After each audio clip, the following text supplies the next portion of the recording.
കണ്ണൂരിൽ തൊഴിലുറപ്പ് തൊഴിലാളികൾക്ക് നിധി ലഭിച്ചു.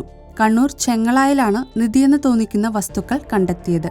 പരിപ്പായി ഗവൺമെന്റ് LP സ്കൂളിനടുത്ത് സ്വകാര്യ വ്യക്തിയുടെ റബ്ബർ തോട്ടത്തിൽ നിന്നാണ് ഇത് കണ്ടെത്തിയത്.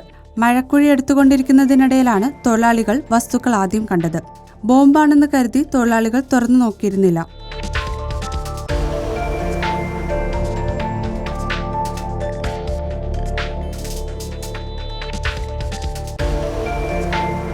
പതിനേഴ് മുത്തുമണികൾ, 13 സ്വർണ്ണ പതക്കങ്ങൾ, കാശിമാലയുടെ 4 പതക്കങ്ങൾ, ഒരു സെറ്റ് കമ്മൽ, വെള്ളി നാണയങ്ങൾ എന്നിവയാണ് കണ്ടെത്തിയത്.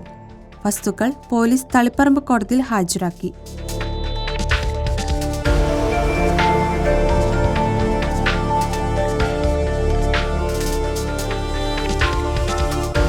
കാലപ്പഴക്കമടക്കമുള്ള കാര്യങ്ങൾ പുരാവസ്തു വകുപ്പ് പരിശോധിക്കും.